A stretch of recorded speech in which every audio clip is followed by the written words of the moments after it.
Well, it was a muddy day at the end of the day, but it started out great. The only issue was we still had some babies that didn't have corks on here on Saturday and became a little problematic throughout the day. But we muddled through, we did okay, and overall I'd say the drone day was a success. Now I wanted to have this drone day leading up to next week, and for one horse in particular, she won't be in next week's open house of Tom. She won her set today. That's how tenacious this filly is. Won her set today, looked great.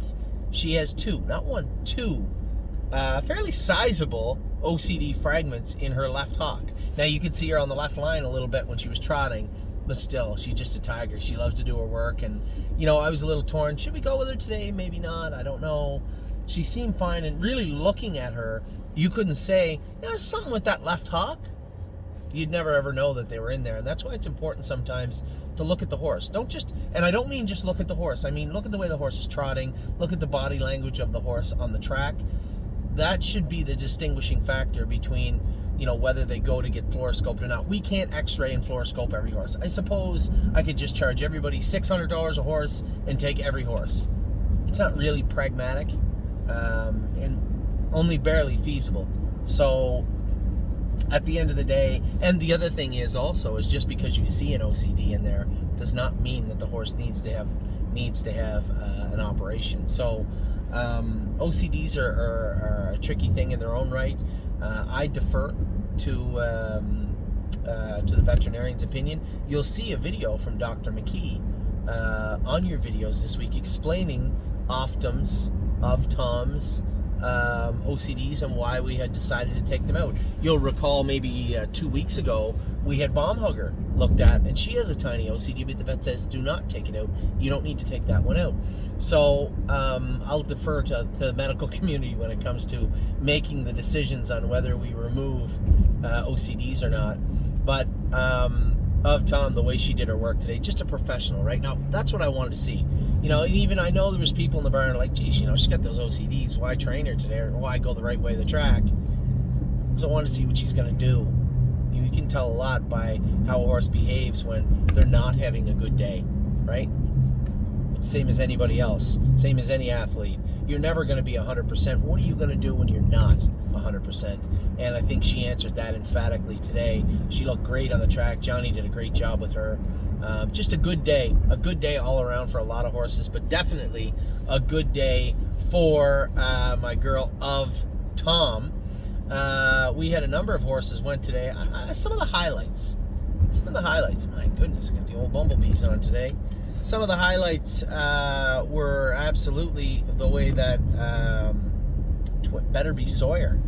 Now, you guys got to see Brody LeCain. Now, Brody came looking for a job. Him and his girlfriend both work for us. Shelby's an incredibly good caretaker, and Brody's a good kid. He's listening so far. It's hard to find kids his age that listen. I think I was one of those kids one day, too. But Brody did a good job on the track today. Better Be Sawyer was very, very good. Now, I was very happy with two. Almost There Boss was on the left line running out. He's a little splint left front. And you'll notice that World for Two was running in, little splint right front. So a little more work needs to be done. We'll cryo those two splints. Clearly, they're bothering them a little bit, and we'll get to the bottom of that. But both those horses looked very, very good. Unbeatable Kemp. Amy went with him. Now that was the only trotter in here. She said that's not fair. It trotters in with pacers. I said, well, no, we got one trotter in with 5 pacers. But Unbeatable Kemp looked very, very good today also. Twinkle in Her Eye looked great. Now Century Invictus, somebody called me on it. They said, hey, you said Century Invictus looked great all week. You look terrible today. Go easy now. Century Invictus did look great all week. Wasn't icy like this all week. It was a little muddy when he was going. I know when I went with him last week, there was nor ice nor mud on the track. The track was great. Today in that far turn especially, extremely slick. Slippery, and old Century Invictus got no cork on today, so you saw him get a little scrambly. I'll tell you what, you can call me a liar after the open house. How's that? You'll see Century Invictus go with corks on at the open house. I think there'll be a little bit different. There'll be quite a difference between the open house and today in that regard. Second division, one Will to Win Hanover. Somebody caught it right away that wasn't watching the video broadcast, said, hey, why are you way out on the outside with her? because she had no cork on either. The only place she'd get any footing was way out in almost the 6 or 7 wide path in the last turn, so that's where I stayed with her. She showed a ton of tenacity. She is tough, and she's got a beautiful gait. I can tell you what, the horse that surprised them, I knew that Will to Win Hanover would look great. There's no two ways about that. What about Isa 10? Ho, ho, ho, ho, ho. Amy come charging through the middle, and we were flying from the head of the lane to the wire, and I could barely make up any ground on Isa 10, and then through the turn after the wire, man, they were really, really scooting, and Amy was pretty pumped with her girl Isa 10. You know, that filly's got a real, Amy's got a soft spot for her. That's Lawmaker's sister, and Amy loved Lawmaker, and really has fallen in love quickly with Isa 10. She looked good today. Will to Win Hanover looked good. Now, Sweet on Pete didn't look great because no cork, but did her work. All of Jason's horses trotted today. They just didn't have a lot of punch to them because none of them have any cork on. So Sweet on Pete did her work well.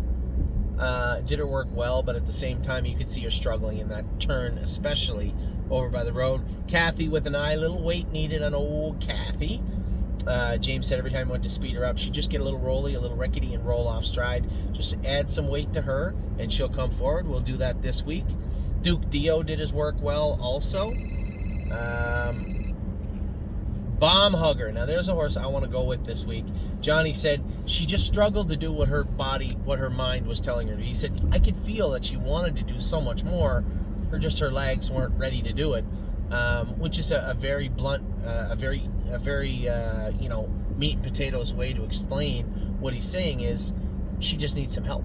So we're going to put the hobbles on Bomb Hugger for a couple of weeks. I suspect they'll come off. But for now, to help her get some speed, we're going to throw the hobbles on her. And then Granite Hill, you can see him get a little out of gear down the lane.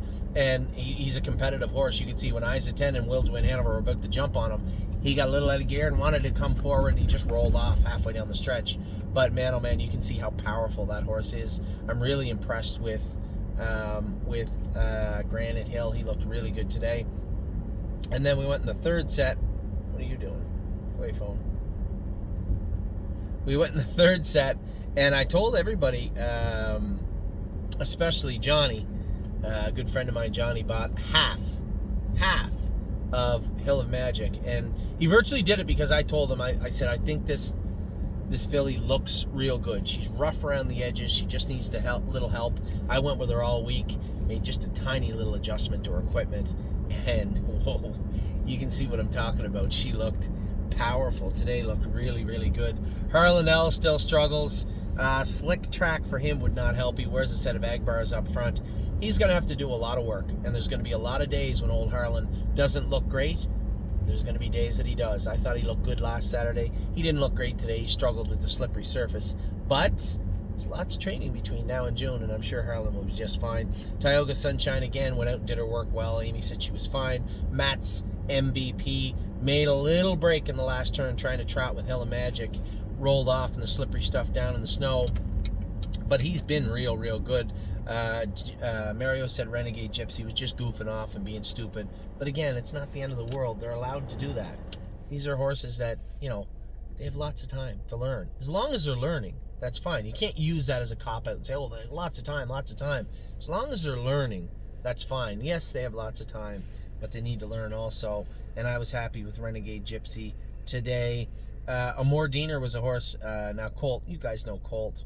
He's a real good employee and a hard worker. He went with Amor Diener today. Said, Anthony, I'll be honest, I don't know what he was doing. He said he just wouldn't trot for me today. I said, okay, don't worry about it, Colt. I'll go with him all week this week coming up. I'll start going with Amor Diener. Now, from today, I'll compile a pretty hard list that I want to go with all week, and you can be sure Amor Diener will be on that list. And then You Gotta Believe, another horse. No cork, but just couldn't function today, right? Jason said he just really struggled to do his work and do his work well. It's not the end of the world. I saw this horse trot 2 weeks ago. I thought the horse looked like $1 million. So, I can make a lot of leaf analogies, but I'm not going to make any. Amor Diener, You Gotta Believe will be just fine, I'm sure, at the open house. We'll clamp down on him this week also and get him trotting well for the coming week. Then we went out in set 4. Where are we at here? We went out in set number 4, and we went with now.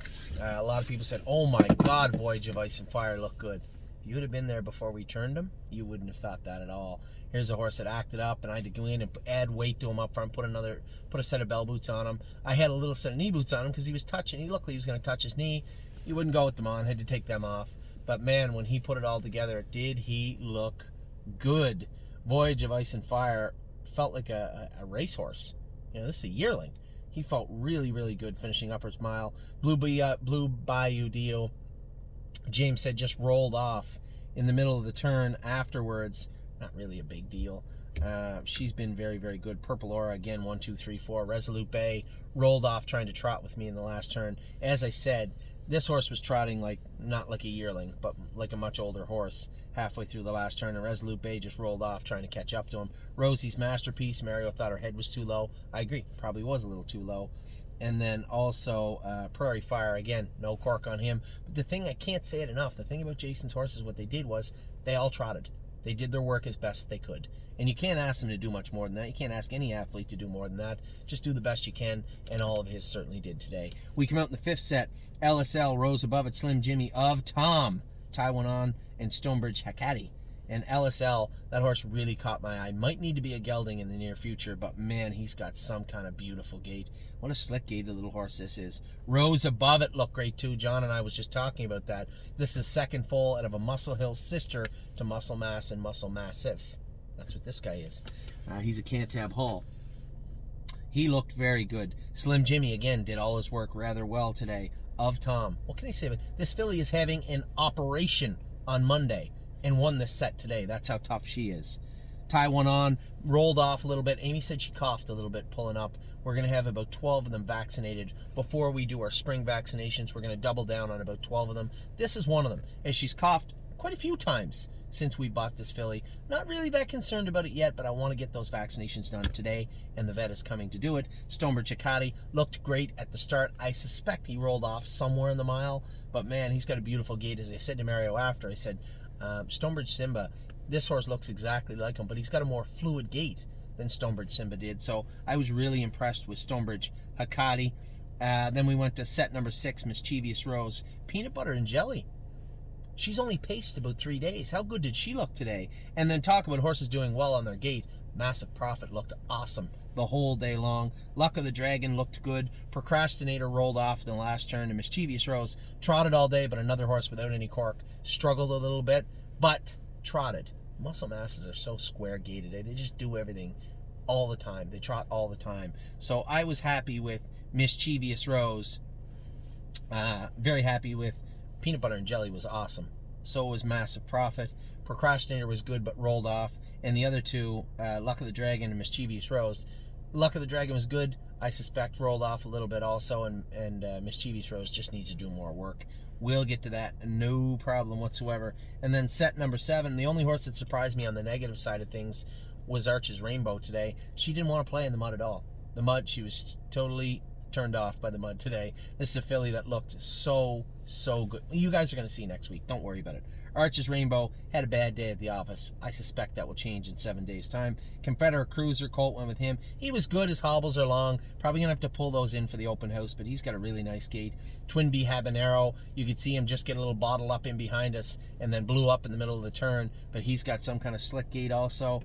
3 Point Blue Chip, what can I say about him? He was almost the best horse in the set, but Spent clearly was the better looking horse today. Very fluid, very strong gait. 3 Point Blue Chip, you could see the power, but you'd also see him looking at stuff and goofing off. Spent was all business today, so he gets top marks in set number 7. And then we come out in the 8th set. I had to scratch $1 Million Swan where we castrated him, had some swelling the other day. I didn't want any mud getting up in there from going training speed, so James just jogged him very quietly 2 laps to get the swelling out of that area. That track was terrible, and you could see how much Garden State Deal liked it. She almost decapitated Brody there. I can hear a big bang. I look back and the apron was flapping. I said, oh my. She was not a fan of the mud either, but she did her work today. That entire set struggled, but you guys had no idea how deep the track was at that point. Stonebridge Dolce, Loving Beauty, 1-2 Skip a Few, and Garden State Dio did what they could. I suspect you'll see much more refined animals with the same names next week at the open house. So that was today's sets. I was very, very happy with a number of horses. Really happy overall with all the horses that went today. Now looking ahead at what's going on at the races, we have some racing today, some racing yesterday. I know a lot of people say, why is Cavill Hanover at the Meadowlands? I suspect Mark just wanted to get some money off his card and get him back down to Philadelphia or over to Yonkers. I suspect that's where he'll be this coming week. The qualifiers were good yesterday. Won My Heart Hanover 2-1. She looked great. Jesse Balboa qualified in 2, 2, and 4. He looked good also. And then missing one qualifier. Forget now.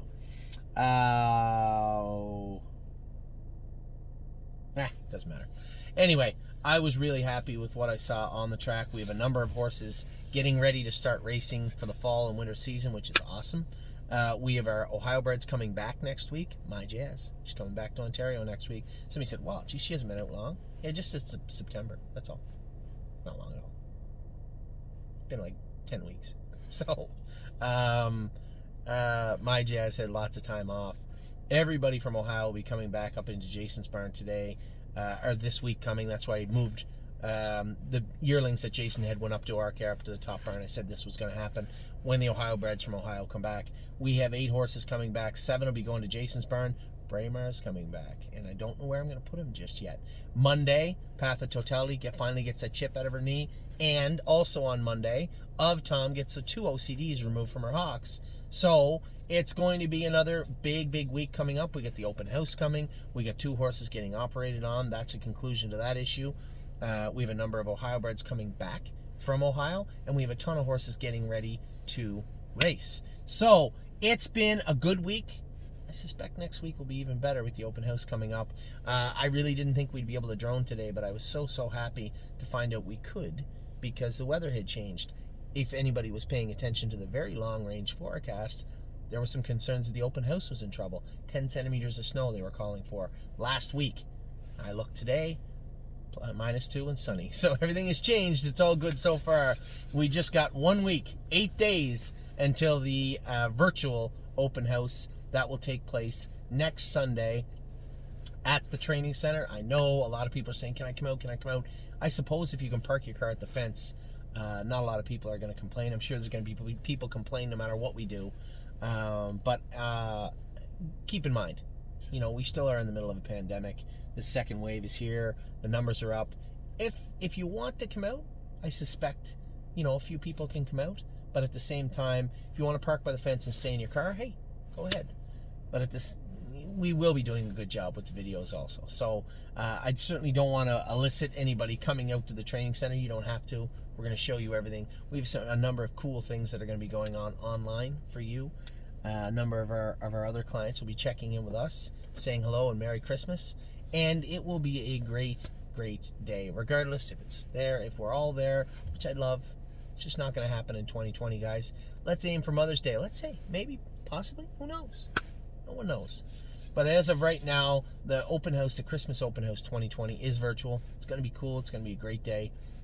A lot of things leading up to that next week. We got a number of horses racing, number of horses coming back. So that is it for my opening. I'm going to talk extensively about the 2-year-olds, what I thought about them today, who I liked, who I didn't.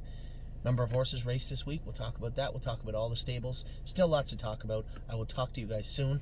I hope you're having a great day.